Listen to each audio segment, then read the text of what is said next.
At theticketfm.com. On the internet. KNTK FM Firth. 93.7 The Ticket. This is the Happy Hour. You guys going to happy hour? Coming at you live from the heart of Lincoln, America. Yeah, I'll come for a couple. Here are your hosts, Nick Sainert. I want to know what it's like to commit a crime without having to spend time in jail. And Enrique Alvarez Clary. C is for chunk. Brought to you by Empire Fence and Netting on 93.7 The Ticket and theticketfm.com.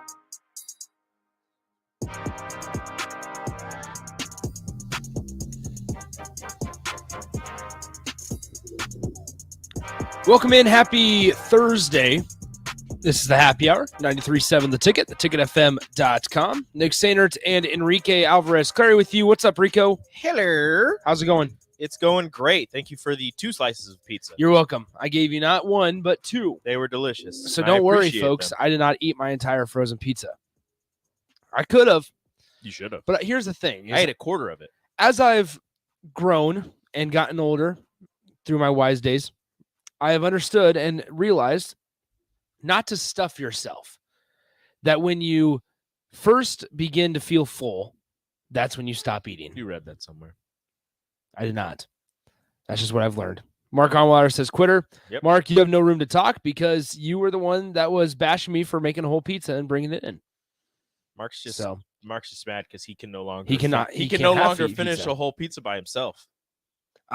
Small stomach. Mm-hmm. He's in shape. That's the thing is you gotta, that's the only problem with losing weight is that your stomach gets smaller and you can't eat as much. Do you ever have that problem when you go through the drive-thru, Rico? No. That you want to have it's weird because variety. I've gone the opposite direction. When I was working out a lot and I was in great shape, you ate I would eat a lot. And now that I don't work out anymore, I can't eat as much. It makes me kind of sad. Really? Yeah, it makes me kind of sad. Well, because you're not burning anything. I used to be able to eat like a 20-piece chicken nugget by myself solo, like real quick. I found that out too. And now if I eat like 10 chicken nuggets by myself, I'm just like, whoo, wait a minute. I got to sit down for a second. So I find myself in the drive-thru every now and then. This is really going to expose me. This is going to be bad. For Taco Bell, for example, I'll go through the Taco Bell drive-thru. I'm like, I cannot decide on like 2 things. Love me some Taco Bell. I don't get combo meals. I think the greatest invention ever made was the a la carte menu. We need to clip that and put that as part of the new open. The greatest invention ever made was the a la carte menu. Because think of it when you go to a Mexican restaurant. Please continue. When you go to a Mexican restaurant, for example, I would rather than the rice and beans, those are great. I know what they taste like, though. I would rather have a flauta, a tamale, an enchilada, chimichanga. Rather than just 2 chimichangas and the rice and beans. Rice and beans? I would. You ever had good rice and beans, though? I have. No, I don't think you have. I have. Because if you've ever had good rice and beans, you would never be they're very good. You would never be talking down on rice and beans. No, I'm not talking down on them. I just think I'm much more of a protein guy. You're telling me you would rather have another chimichanga than some delicious rice and beans? I could eat rice and beans every day for lunch and dinner, and I'd be fine. I could eat it for breakfast. Yeah. You know what you do is you get some rice, you get a sunny side up egg, right? Okay. You get some white rice. You get the egg. You've already stopped me because that means the yolk is runny. And exactly. It has to be. So you get the white rice, you get the egg, you put that on there, you mix it all up. For me, throw some ketchup in there, mix it all up. Delicious. Perfect breakfast.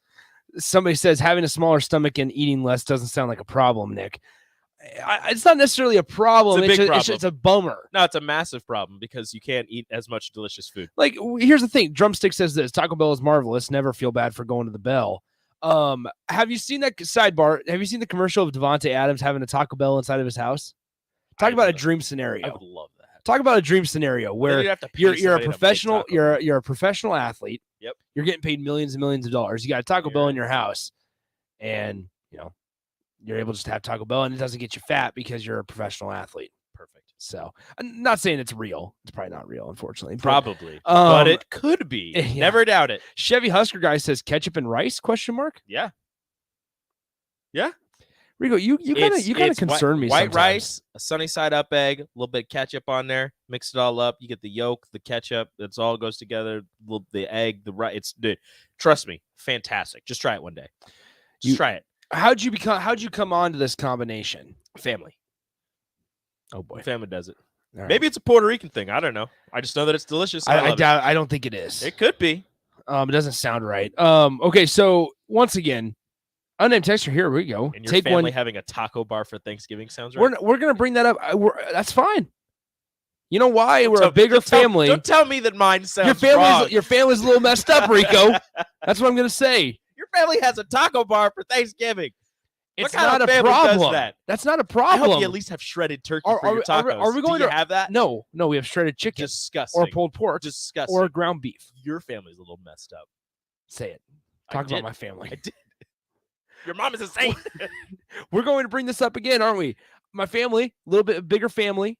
We have a taco bar for Thanksgiving rather than having a table that seats 35 people and everybody just sitting down at the table. Mm-hmm. Then you pass the food. No, that's the beauty of it. No, you pass it's not. The food and you're talking to each other. You pass the spoon. Down. You can talk in the taco bar line. Disgusting. You can talk in the taco bar line. I'm fine. AJ says swap the ketchup with hot sauce and I'll give it a go. Go ahead, do it. OG Les Lancaster, if rice and ketchup makes his family messed up, my family runs the asylum. Oh, OG Les Lancaster, let's hear it then. You could do the ketchup and then you could also throw some hot sauce on top of it. So there is that. Okay. A little mixy matchy. Adon said Adon. Gosh, I always mess up the name. Can we all agree that Baja Blast is the best? 100%. I suppose. Try to cut out pop. Don't do that. You'll hate yourself. Nah. Just cut it down to one a day. I thought about going sober. And then here's Oktoberfest around the corner. So I was like, nope, I got to cut it down to one a day. One pop. Yeah. Okay. Or one beer. No, we don't need that. Do that. We don't need that. Just a reminder as we continue through this jumble of a segment. Yeah, high school football starts tonight. We have 7 p.m. kickoff, Lincoln East and Lincoln High. Myself and Jay Foreman will be on the call for that one from Seacrest, so that'll be fun. Thundersoft Collins. I forget that we say Thundersoft. Thundersoft Collins says Baja Blast and Swedish Fish for the win. Yes, sir. He also was questioning how I cut my pizza into 7 slices. I cut it into 8, but he was saving one for me. Yeah. Ryan says, Nick, you said a little bit bigger family in reference to the Saints. Are we talking more people in the family or some larger individuals? Ryan, you're lucky I know you. That's right. And a little bit of both. Hey, it's okay. It is okay. I'm one of them. Same. No, you're not. No, my family. No way. Oh, okay. I thought you meant like you were a bigger one. In my family, I am. Nah. I'm one of them. No way. Get out of here, Rico. I am now, at least. Rico, so I need to complain about Bach really quickly. Uh-oh. Because Bach was yelling at me for making a frozen pizza. And not reading the numbers. And not reading the calories. And then read the numbers. During the commercial break, I'm sitting in the back office, eating, and watching Seinfeld. And the guy gets mad and goes, "You watching Seinfeld?" I said, "Yes, I am. Why am I not allowed to watch Seinfeld?" We both agreed, Rico, that Seinfeld is a very good show that needs to be appreciated more. It's a great show. Way better than Friends. Way better than Friends. Anything is better than Friends. Ooh. I don't like Friends. You're out on Friends. Completely and utterly out on Friends. I can never get into Friends. Like the show, I should say. Hard out on Friends. Okay. That makes it simple. I like there's something about this is my second time completely watching Seinfeld from start to finish. Mm-hmm. And Kramer gets funnier and funnier every single time. He's fantastic. He's awesome. He is the Dwight of Seinfeld. Dwight is the Kramer of Seinfeld or of The Office. Yes. Okay. That'd be okay. I can understand that one then. All right, let's go and get to football. 402-464-5685, the Honda of Lincoln hotline, the Starter Heyman text line, both those open for you guys the entire show. Thank you, Waterboy. I appreciate the advice. But once again, 402-464-5685, the Honda of Lincoln hotline, the Starter Heyman text line, as well as the Starter Heyman Jewelers video stream, Facebook, YouTube, Twitch, and Twitter. Got a lot of stuff to get into today. guy from Rivals sat down. Clint Cosgrove sat down with Mickey Joseph today, kind of discussed a couple things with him as he navigates the interim head coaching role, as well as Joel Klatt on his show a couple days ago. Now, this is something that I wanted to get into a couple days now, but we just have ran out of time. And I want to compare Nebraska and Wisconsin's job. And in that, all 5 of the Power 5 job openings right now. Colorado, Arizona State, Nebraska, Georgia Tech, Wisconsin. Because which rank them basically? Which one's the better job? And try to take off our favoritism and the fandom of Nebraska, because we're gonna be able to say a lot of good things about Nebraska. Mm-hmm. But Joel Klatt makes a very interesting point regarding divisions that I kind of want to dive into. So Rico, if you could, there's a quote in there from Klatt about Wisconsin has benefited. Yeah. Okay. Oop, hold on. Gotta unmute that side. So once again, this was from 2-3 days ago. So the news was kind of still new from Jim Leonard, being the new interim head coach at Wisconsin. Be careful what you wish for at Wisconsin. Paul Chryst was very successful at Wisconsin, and it's not easy at places that don't have a natural recruiting base to just win at a high level all the time. Nebraska comes to mind, folks. And they've done this twice since 2000. So in this century, Nebraska fired Frank Solich after he won 9 games, and they fired Bo Pelini, who apparently wasn't good enough. And if you ask anybody at Nebraska to go back in the DeLorean with Doc and Marty McFly, would they fire Frank Solich? Probably not. Would they fire Bo Pelini? Probably not. You got to be careful what you wish for. If you're Wisconsin, it's a razor's edge. They have been highly successful in the Big Ten West. Part of what has allowed them to be highly successful and play for conference championships and play in major bowl games is the fact that they've had divisions. This conference is very unbalanced. This year, maybe more so than we've ever seen, with Penn State, Michigan, and Ohio State in the other side in the East. This West has not always been as dominant. And I know it's fairly recent vintage, but Wisconsin has been the beneficiary of being in a very easy division. Trust me when I tell you this, we were in the easy side of the division when I played at Colorado. Like, I know what this means and what this feels like. Now, there's talk that they're going to go away from divisions, that they're going to probably end up going into pod systems. And it's like, can they replicate what they have been? I don't know. I'm just saying, be careful what you wish for, because Paul Chryst was highly successful, and I get it. The results on the field this year didn't match what you expected. Washington State lost, Ohio State, they get run, and then Illinois 34-10 at home. That's not good, and I'm not trying to defend it. All I'm saying is, be careful what you wish for. So there's Joel Klatt. And once again, 402-464-5685. Want to hear your guys' thoughts. Honda Lincoln Hotline, Starter Heyman text line. Both those open for you guys, because now, obviously, he brought in the Nebraska stuff, and I wanted to include that. We all know, and that's not what this conversation is about necessarily. But he brought up an interesting point regarding divisions and teams having easier or better or more success because of the division that they're in. Mm-hmm. And that kind of sparked something in my mind. Because think about the conversation that we're having right now, guys. Think about that conversation. It's Nebraska sitting here with a 2-3 overall record, 1-1 in the conference, and there's an opportunity Nebraska wins the West.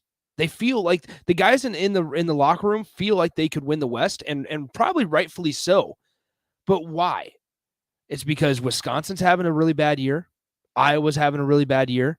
We don't know what Purdue, Minnesota are. We barely know what Illinois is. We know that Illinois beat Wisconsin on the road 34-10, but what's that mean? Illinois it's not, we're not having the conversation of you need to be a top 2 team in a conference that features Michigan, Ohio State, and Penn State all. Yeah, you're not on the same side of the conference that has a perennial national championship contender and a team that just made the playoff last year and maybe isn't as good, but is still an extremely solid program. And oh, by the way, Penn State might have figured things out even with Sean Clifford still at quarterback. So with being in the weaker division, being on the weaker side of the conference, you have to kind of, I don't want to say you have to settle for what you have. I think Wisconsin may have realized what the ceiling of Paul Chryst is, and they think they can do better, but that's, as Joe Klatt said, what Nebraska did. They thought they had realized the ceiling of Frank Solis. They thought they had realized the ceiling of Bo Pelini, and they believed that going out and getting somebody who might, theoretically have a higher ceiling would be able to grow upon what was already established at Nebraska and improve upon that and take them to where they wanted to be. And unfortunately, in both situations, it went backwards. I think one thing I will say is I disagree a little bit with what Joel Klatt said regarding the Bo Pelini and Frank Solich firings, and how, if we went back in the DeLorean from Back to the Future and things like that, where it's like this whole thing of, do you fire him? I think Nebraska still fires Bo Pelini because of his off the field stuff, although we don't, maybe the fan base, myself included, doesn't have a problem with Bo Pelini acting that way. It was more of, that's just what Sean Eichhorst was going to do as well. However, Jory makes a really good point on the text line. Pelini would win games and then get to the big game and get blown out and look like we've never been there every single time. Pelini's success was beating teams he should and not showing up when it mattered most. And I guess now if you want to translate or kind of compare that to what's happening now, is Nebraska doesn't necessarily win the games they're supposed to win, Nebraska's not beating anyone. But they show up in the bigger games, but they don't win those bigger games, right? Like they're just losing every game. It would be an interesting conversation if Nebraska was, think of Penn State's a good example here, I suppose, in recent years with James Franklin, is they'll win the games they're supposed to win. And it might be a nail biter. It might be, by the little bit of the hair on their chinny chin chin or whatever the saying is. But when they get to bigger games, whether it's a whiteout game at home against Ohio State, they show up and maybe they squeak one out. What's the conversation, though, here at Nebraska? Let's say, we could go back and think back to last season, for example. What's the conversation if Nebraska loses week 0 against Illinois, but then is able to win on the road at Oklahoma, and you're 3-1, right? With wins over Oklahoma, Buffalo, and Fordham. What's the conversation? Or if you're able to go on the road and win at Michigan State, but not beat Northwestern at home, or Minnesota at home, like all these middle of the road Big Ten teams. We always compared Pelini to, hey, listen, once he gets to the big game, he doesn't show up, which is true, but he takes care of business on the games he's supposed to win. Now Nebraska's in a spot under interim head coach Mickey Joseph where you have 2 games, Indiana and Rutgers right now, that would be considered games that you're supposed to win. Games that you're supposed to win. And 1 of 2 has been done. You've won 1 of 2. And you have an opportunity to go 2-0. And that's where there's a lot of excitement, I think, and rightfully so, excitement around this program right now. If you hear Mickey Joseph sit down and talk and do interviews and kind of talk about how this program is changing under his leadership, there's nobody can sit here and tell me that they don't have their ears perk up a little bit and be like, all right, well, it can't be bad. Can't get any worse, right? So I'm curious, though, that Joel Klatt, when he talked about how Wisconsin's had success in divisions, something I never thought about. In these next couple years, when we talk about the grand scheme of college football and the giant landscape, the overall landscape of college football, what programs right now are top in their division or top 2 in their division that once you get 3 or 4 major conferences and you're featuring 20 plus teams in a single conference, just kind of phase out? How do things fizzle? How will things shake out? Who's gonna be left at the top holding the spear? Who's gonna be on the bottom, clinging for life? That's kind of what you're looking at once all of the realignment is finished and every team is in their respective conferences and pods and divisions and whatever is going to happen. You think about a Wisconsin, you think about an Iowa, a Minnesota, a Nebraska, and the Big Ten West was a weaker side of the conference, and anybody could win it, year in and year out. But once you go to whatever they're going to do, is there going to be a divisions? Is there going to be just pods where if you win your pod, you have to go against somebody else and work your way up to the conference championship game? What does that look like? Who are you with? It's massive, massive questions. And with a guy like Paul Chryst, where he's, for the most part in the divisional race year in and year out, you have to think towards the future. At least this is maybe what Wisconsin is thinking, is think towards the future and think, will he be successful as soon as the Big Ten adds these other teams, as soon as, you're not playing a Northwestern and an Illinois, an Indiana, Purdue year in and year out, and you have to go up against a USC and Ohio State and Michigan, every other year or every year. How much success will he actually have? It's a hell of a gamble because you're now putting all your faith in Jim Leonard right now, or whoever you decide. But it really feels. I mean, hearing conversations with guys from Wisconsin and the beat writers and listening to kind of just sports radio up there, and their initial feelings is that it's Jim Leonard's job unless he does not win, obviously, right? Or if he chooses to go somewhere else. Number one or number two, I guess. And then if it's not, they're going to go after Lance Leipold. You know what I just thought about is a couple weeks ago, when Jim Leonard was, after Frost was fired, a couple weeks ago, when Jim Leonard was asked about the Nebraska opening, they had asked him about it, and he said that he wanted to spend his entire career at Wisconsin. He wanted to stay there, the entire time. And looking back, maybe that was a precursor. Maybe he knew something nobody else did, and it was just a matter of time before Paul Chryst was being let go. But I also think, and sometimes the big sweeping changes work. Sometimes firing your head coach and emptying things out and starting anew works, and you have success, and things go all happy, hunky-dory, and flowers and rainbows and butterflies. But other times small changes can also work. If you get rid of an offensive coordinator, if you get rid of a defensive coordinator, if you just switch coaches around, sometimes you can keep that head coach and things can change for the better with small changes and not big sweeping, take everybody out in one fell swoop changes. With that in mind, I mean, think about the conversations we were having while Scott Frost was still the head coach here. It was, he needs to be okay with making changes and not being involved in everything and the main voice in every single room. And eventually that was probably played a factor into the downfall, right? And it stinks to see, like, it actually sucks, right? And we don't need to live in the past or anything like that. And Zach says this on the text line, once again, 402-464-5685, the Honda Lincoln hotline, the Starter Heyman text line. Zach says this: it is not that firing Solich and Pelini was a bad decision. The bad decisions were hiring Callahan and Riley. There's no way those were good hires based on what was available to Nebraska. And then Scott Frost fooled everyone. And yeah, that latter part, exactly right. Frost did. I mean, fooled everyone. We were all about it. And that's what makes it so. We were all drinking the Kool-Aid. Gosh, it's fine to admit. But it wasn't even Kool-Aid, because it was like the body of work that we saw from his time at UCF was positive things.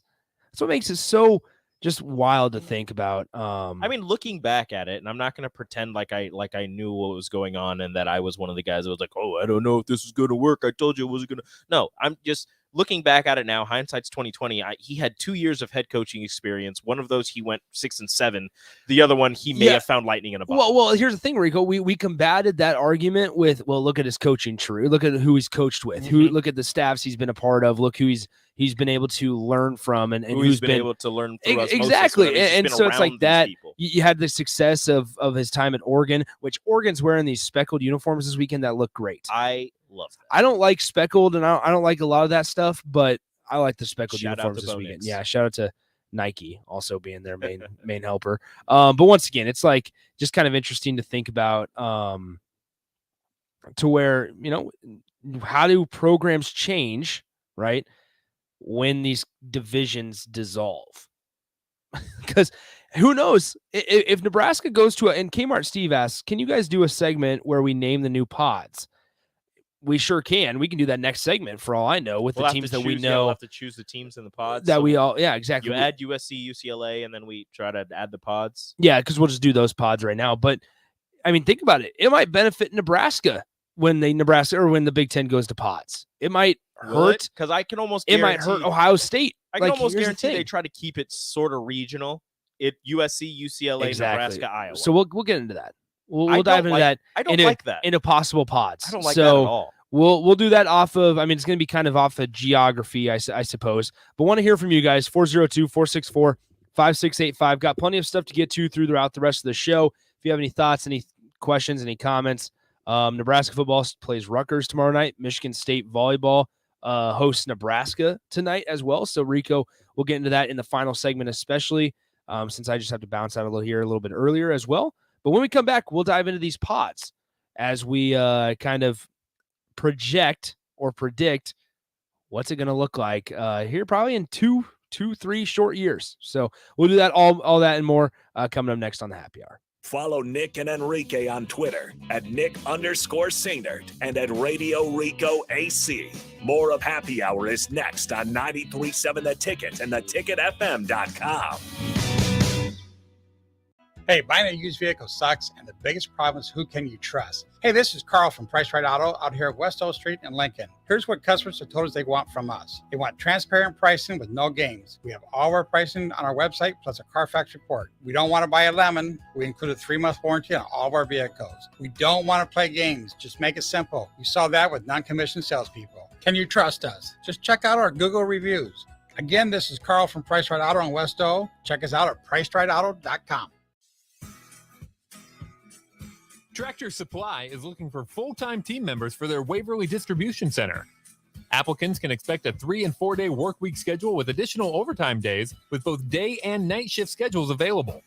Stand-up forklift and high-reach forklift experience is a plus for open positions, but they're willing to train for those without experience. At Tractor Supply, they work hard, have fun, and make money. Apply today at tractorsupply.jobs. At first, I was really nervous and intimidated to buy a ring. I wasn't sure what I was getting into. My experience at Starter Heyman was very easy. I felt like I walked out of Starter Heyman with the ring that was going to make her go wow and say yes. I love my ring. It is so beautiful. I absolutely love my ring. I get compliments on it all the time. I always tell them Starter Heyman. Yeah, we would definitely recommend Starter Heyman. Yeah, it was great. We're definitely coming back in the future. Sauter Heyman Jewelers, Lincoln and Grand Island. SauterHeyman.com. They might win, they might lose, but either way, you have something to say about it. Don't miss the Husker After Party postgame show immediately following every Nebraska football game. Nick Sainert and Jake Bakoven give instant reaction, quotes from the players and coaches, and take all your phone calls with thoughts on the game. It's the Husker After Party postgame show, only on 93.7 The Ticket and theticketfm.com. Sponsored by Action Plumbing and Heating, Gary Michaels Quilliers, and Brent Excavating. The days of internet contracts and heavy fine print are over. It's time to experience hassle-free service with no contracts or hidden fees. That's the Allo promise. Allo Communications provides fiber internet, TV, and phone services with fair and no-nonsense pricing. All backed by a 30-day money-back guarantee, 24/7 local support 365 days a year, and a monthly bill you can count on. Don't settle for gimmicks. Settle for hassle-free with Allo. Visit us at allofiber.com/hassle-free. This show's pretty rockin', huh? Yeah, I'm so glad my State Farm agent helped me go. Huh? My State Farm agent. They help me with options to personalize my auto insurance to get a great rate that fits my budget, so I don't have to give up the things I love. Wow. Hey, so do you think I could get your State Farm agent's number? Call your local State Farm agent, Vinny Krekak, at 402-474-1173. Individual premiums and budgets will vary by customer. All applicants subject to State Farm underwriting requirements. Hey, this is Ernest Hausman. As a linebacker from Nebraska, I know how important it is to have a strong defense and a great playbook. If you are looking for a solid team to have your back, check out my friends at Burke Brown Law. Burke and Jackson will work with you to create an individualized strategy to bolster your defense. Hi, this is Burke. Give us a call at 402-606-1441. With locations in Lincoln and Columbus, we're ready to tackle your needs. Find us online at burkebrownlaw.com. Your home is your empire. Protect it with Empire Fence. Get a free instant quote with the online estimating tool at empire-fence.com. See an upfront estimate with no hidden fees. An Empire Fence can provide privacy and improve the appearance of your home. Keep kids and pets in or out of your yard. Increase security and add value to your property. Visit empire-fence.com now to view the stylish and maintenance-free possibilities for your home and get a free instant online quote. Let Empire Fence protect your empire. Hi, I'm Smokey Bear, and I made an assistant to help you prevent wildfires. Dude, I've got this. I've been camping since I was 5 years old. But I am a camping influencer. You know what? I'll bet you $5. Assistant Smokey, what is the best way to put out a campfire? To put out a campfire, drown with water, stir, drown again. Then make sure the fire is out cold by feeling with the back of your hand. Wait, really? I'll take the $5. Learn more at SmokeyBear.com. Brought to you by the U.S. Forest Service, your state forester, and the Ad Council. It's time again for Lincoln's Best Oktoberfest, the 7th annual Piedmont Oktoberfest, October 8th from 5 to 11 p.m. Enjoy dozens of beers, amazing local food, live music, costume contests, stein holding contests, yodeling, and more, with tickets starting at only $33. Live music by the B Street Band, provided by Aloe Fiber, and safe rides home, provided by Z-Trip and the Nebraska Department of Transportation Highway Safety Office. Get your tickets today at the shops at Piedmont.com. Use promo code THETICKET to receive 10% off your complete order. It's the Piedmont Oktoberfest. The shops at Piedmont.com. You're listening to the Happy Hour with Nick Sainert and Enrique Alvarez Clary, presented by Empire Fence and Netting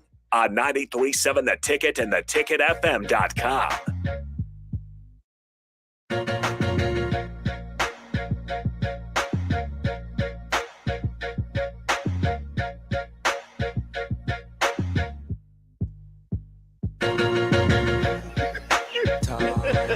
Back here on the Happy Hour, 402-464-5685. Honda Lincoln Hotline, Starter Heyman text line. Nick and Rico hanging out with you guys.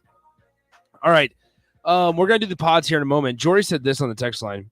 Mickey should get the full commitment Frost was given, and I think Nebraska will do very well. Frost was given benefit of the doubt because of who he was. Mickey will get Nebraska back in time. But with what Frost damaged, it unfairly affects Mickey. And I think that the latter part is true. I also think Nebraska is going to give Mickey Joseph a fair shake. For being an interim head coach, they're going to give him a fair shake. Mm-hmm. That's going to be this will be. At least I would like to think they would. They will, because Trev Alberts is that guy. That's who Trev Alberts is. I have no doubt in my mind. Unfortunately, Jory, like you point out, with what Frost damage, it unfairly affects Mickey because Nebraska doesn't have time on their side. No. Think about it this way. A new coach, whether that's Mickey, the permanent head coach, or a new face. I mean, look at just the last 2 weeks. It's going to re-energize the fan base for a while. And when I say re-energize, but I mean basically in terms of who shows up to stadiums, how many people show up, keeping the sellout streak going. Yeah, things like that. Well, the thing is, even if you didn't hire Mickey, whoever you brought in is going to have exactly, and that's my point. It's so whoever you bring in, you need to win quick though. You need to start winning. We talked about it last segment. Win the games you're supposed to win, and Nebraska's done that. They're 1-for-1 under Mickey Joseph, winning games they're supposed to win. You weren't supposed to win Oklahoma. You come out of a bye week and you win your first game that you're supposed to win. Mm-hmm. Now you have another opportunity, right? And so when we say this, the tough part for anybody who comes in is that Nebraska, I'm not sure how long of a leash Nebraska is going to give their next head coach. I think it would be something. Think about it. Scott Frost, if he's not Scott Frost, does not get past last year. No, that's true. But at the same time, you want to give them a long leash because it's I don't remember how we were talking about it or what the context was, but you can't have a coach looking over their shoulder every time they lose a close game. If you're losing more games than you're winning, then yes, a short but at the same time, if you're the head coach if you're the new head coach in Nebraska, let's say it's not Mickey, if you're the new head coach in Nebraska, based on where the program has been for the past 4, 5, 7 years, it's not in a good place. If you go out there and you win 7 games in your first year, you win 7 games, 8 games in your second year, you cannot have the fan base calling for that person's head, because where this program has been, the small improvements matter. And I know everybody wants a quick turnaround, but it's going to take time. If you don't go, and I know, now people are looking at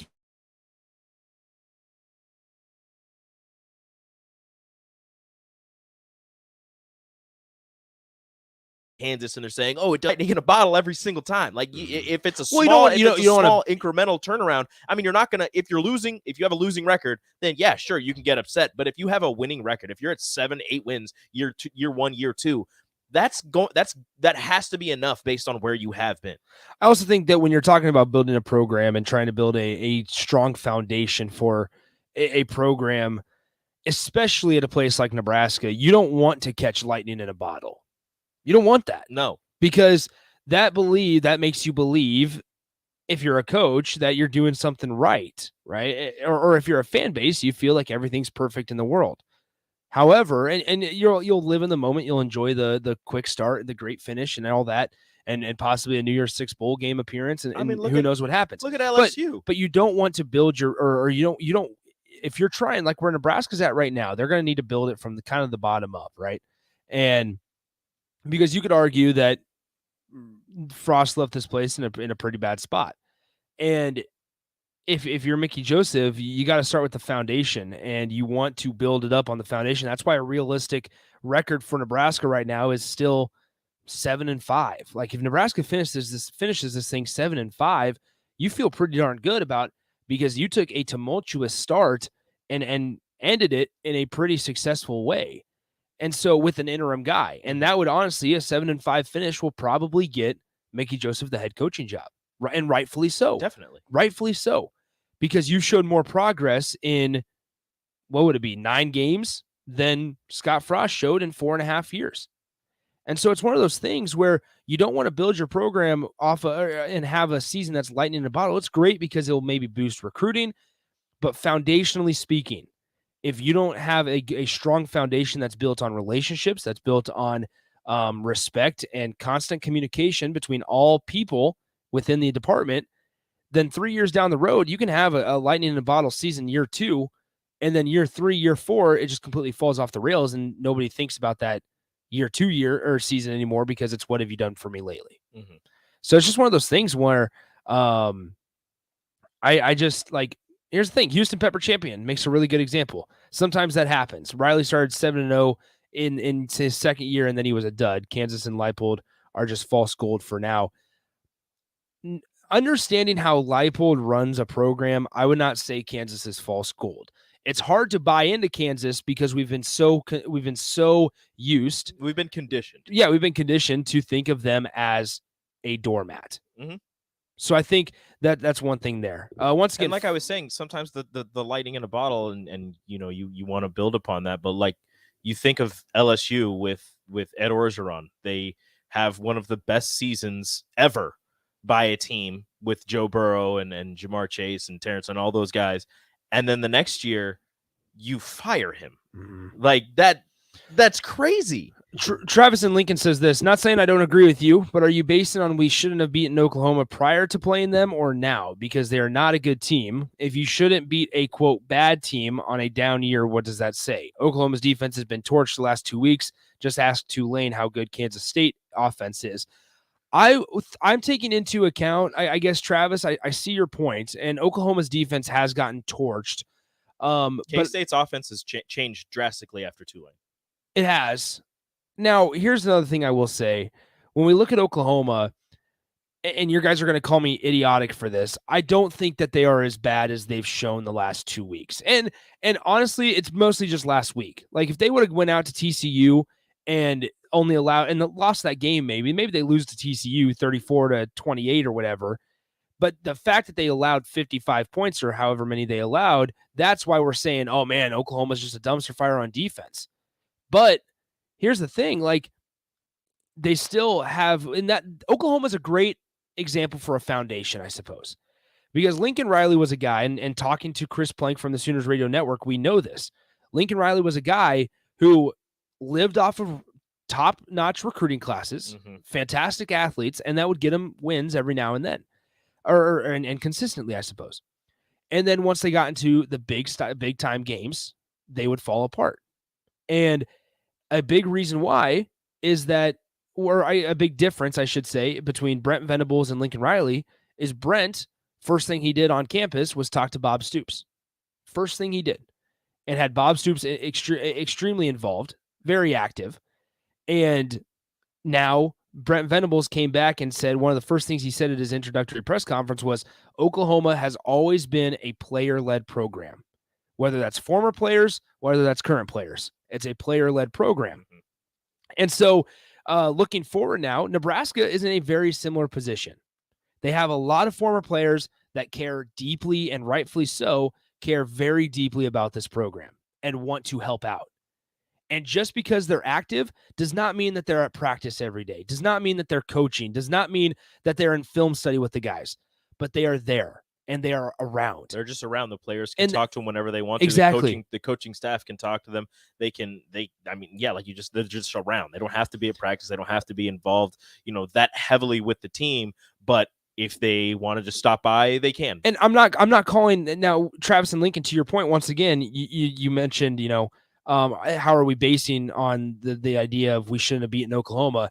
I guess I'm saying that as a team that maybe Oklahoma is going to take a step back this year so that they can take steps forward next year and the following year. As it's going to get worse before it gets better because it's going to be built the right way. As it currently stands, they have the best recruiting class that they've ever had in quite some time, like better than any of Lincoln Riley's recruiting classes. And that's currently. So what's interesting, when you said that, and also Travis, I suppose to a certain extent, I guess I'm cutting Nebraska a little bit of slack because you had so many changes right there. The week before, you just fired your head coach, and you've got a first-time Power 5 head coach at the helm, trying to learn in a week leading up to the biggest game of the season. And at the time, they were 6th in the country. I mean, at the time, they were number 6 in the country. Now, within the little facets of the game, there were effort issues and there were problems with the way that Nebraska kind of handled themselves maybe on the field. And that's inexcusable no matter who the coach is. Mm-hmm. But sometimes maybe you have to take a step back before you can take steps forward the correct way, if that makes sense. Eric says, "Hey, Nick, don't worry. I'll call you an idiot for many reasons, least of which is your thoughts on Oklahoma." Appreciate it, Eric. Mm-hmm. No. So once again, 402-464-5685. Hammond Beans makes a good point. Mickey has already done something Frost couldn't. That'd be winning a game after a bye week. So, yeah, there's just a lot of ways that they can go. And we'll be honest, Rico, AD, Raph, and I all agreed on this. Thank goodness that we are not Trev Alberts in this situation. Because I do not envy him. I am not. I mean, it's going to be insane. Being an athletic director would be cool until this happens. Like, this is a big deal. And we're all rooting for Mickey Joseph big time rooting for Mickey Joseph. Because here's the thing. I really enjoyed doing a post-game show last weekend after Nebraska won a game against Indiana in a game that they're supposed to win, especially when I can back it up and say, listen, it's not that Indiana played badly. That's how Nebraska went. It's Nebraska shut them down. They allowed 78 total yards, or excuse me, it was like 75 total yards in quarters 3 and 4 combined.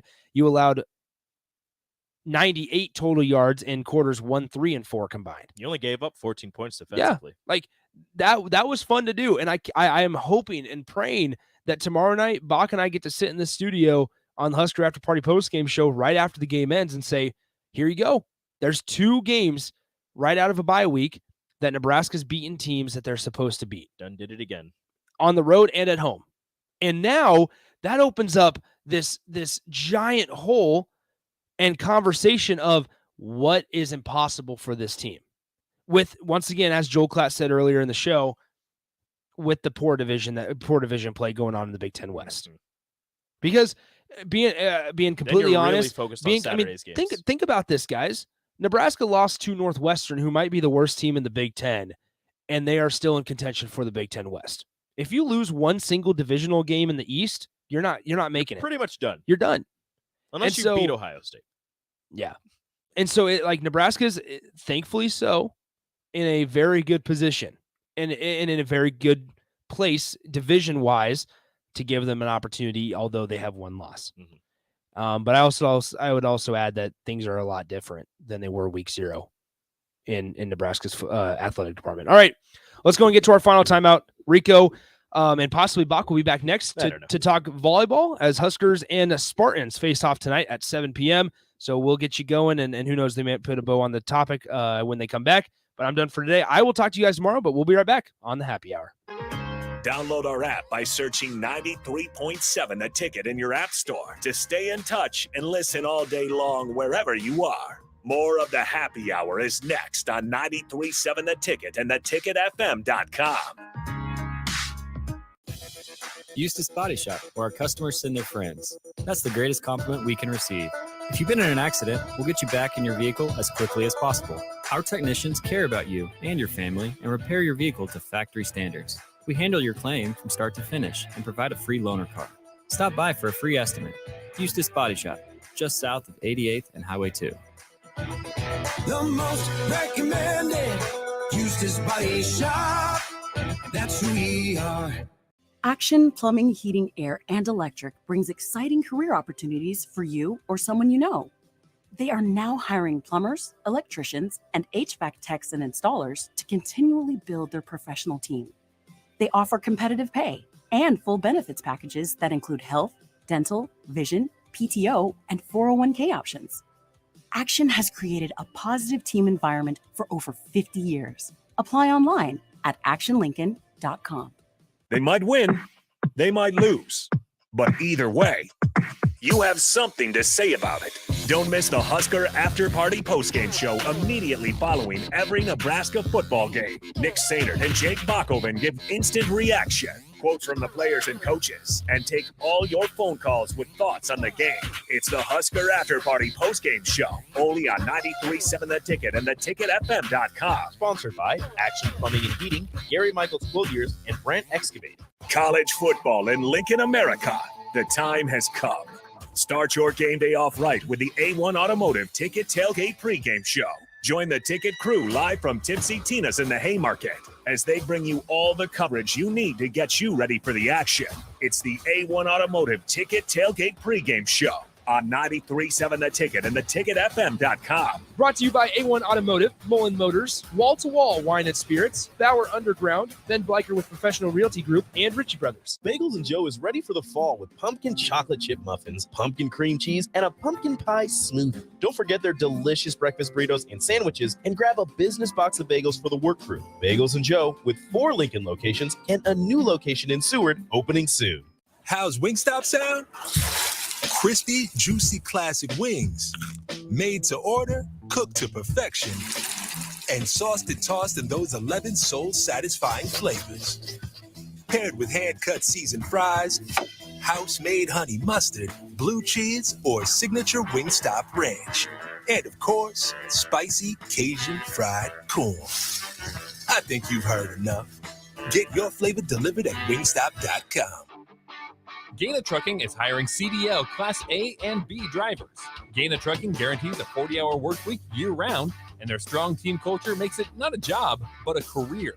Gaina Trucking offers health, vision, and dental insurance, 401k with company match, an employee assistance program, and other bonus programs.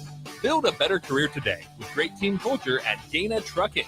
Learn more and apply today at GainaTrucking.com. Hey, it's Nicklin Hames from Nebraska Volleyball. I hate wasting time in practice, and I want to help you stop wasting your time when you're looking for an electrician. High Electric has been serving the area for over 30 years for both residential and commercial properties. They are experts in everything like remodeling, new additions, hot tub installation, and more. And they take jobs from Beatrice to Omaha and all towns, big or small, in between. Call them today at 402-466-6606. We stand on the shoulders of women who came before us. Women who fought for their own financial futures. And now it's our turn. Join us. Visit WeSaySaveIt.org and take control of your financial future by saving for retirement. A message from AARP and the Ad Council. Another packed fall sports season means it's time to get to N Street Drive-In to fill up on all your beverage needs. Right now, they have tons of fall seasonals and Oktoberfest beers, and you can check out their First Street Brewing and Lucky Bucket selections as their beers of the month. Also, make sure to download the new N Street Drive-In app to order online and to set up delivery right to your front door. And don't forget their top-notch Crowler fill system. N Street Drive-In, your one-stop beverage stop at 1801 O Street. You're listening to The Happy Hour with Nick Sainert and Enrique Alvarez Clary, sponsored by Empire Fence and Netting on 93.7 The Ticket and theticketfm.com.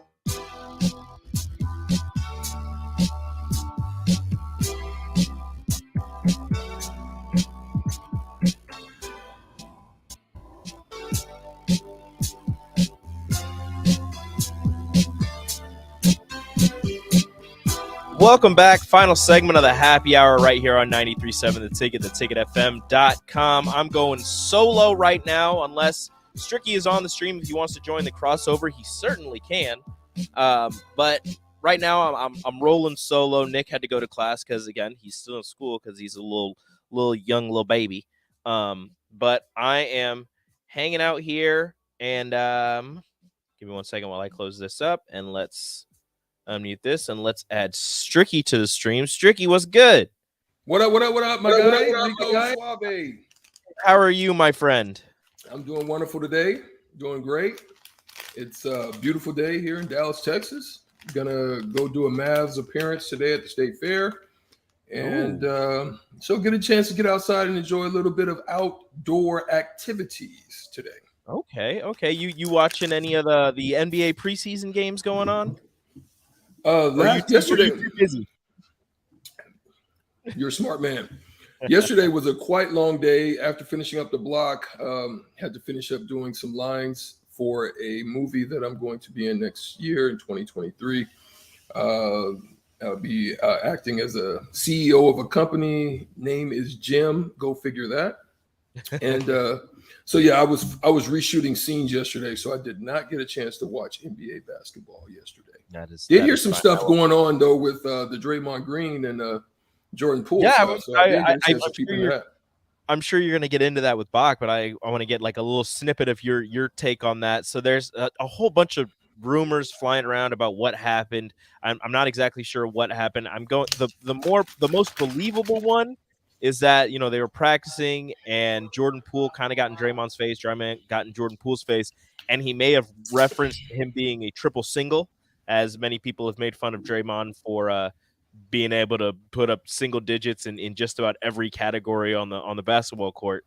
And then Draymond took offense to that and started swinging. That's, out of all the stories I've seen, that's the most believable one, unless unless they just got a little too physical in practice and took offense to somebody, you know, shoving somebody a little too hard. Yeah, I mean, as we talk, we'll get a little bit into it on the block as well, but just on something to note when you're looking at that situation. Yes, things get heated in practice. Things go on like that. I remember when I was playing with the Mavs.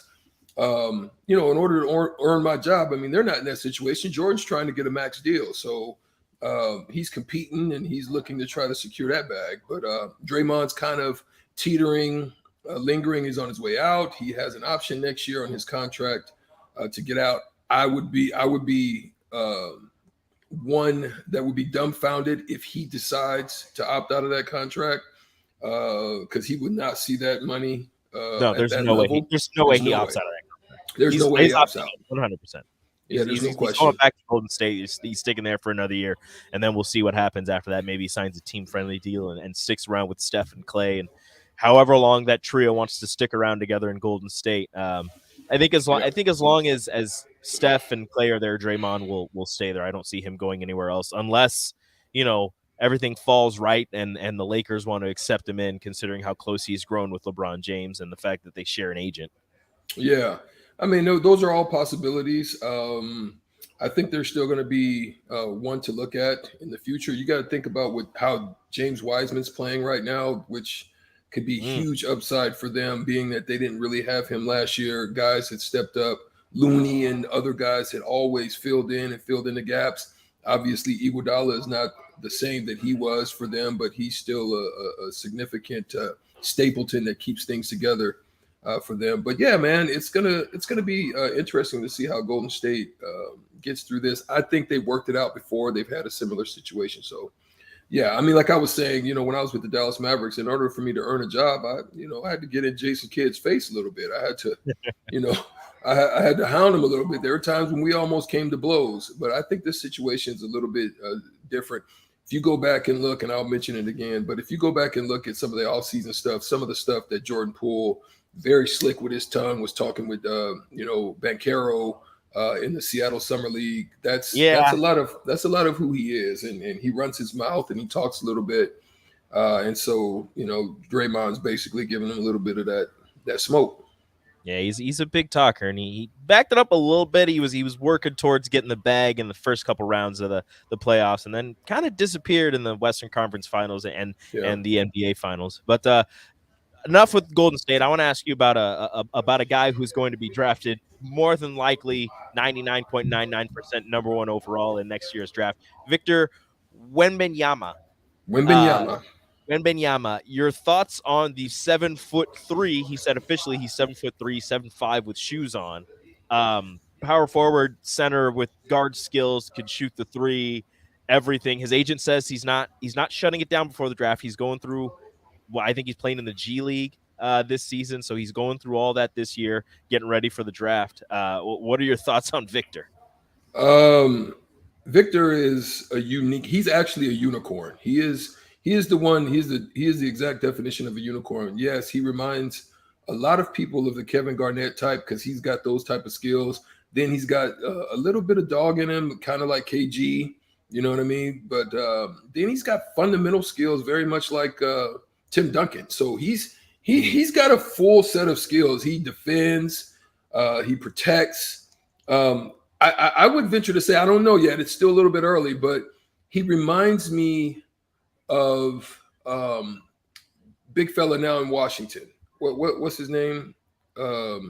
He was in New York. Porzingis. Yeah, Kristaps. He kind of reminds me of Kristaps. You know what I mean? Just the way that was that unicorn with the handles and the being able to defend there. He struggled with being physical with people. Yeah. He wasn't much for getting in the paint and mixing it up with the big boys. That's the lack of dog. Victor doesn't seem like he has a problem with that. Granted, he's only 18. No. He's coming over from France. He's going to play in the G League. He showed out the other night. It was very impressive. Him and Scoot Henderson, who's probably going to be the number 2 overall pick. It's going to be really interesting to see how many teams tank for Victor or refuse victory for Victor, whatever they decide to name it this year. But that's going to be it for the happy hour. Thank you so much for joining me, Strick. I look forward to listening to you and Bach on the block up next right here on 93.7 The Ticket, theticketfm.com. Adios. Chances are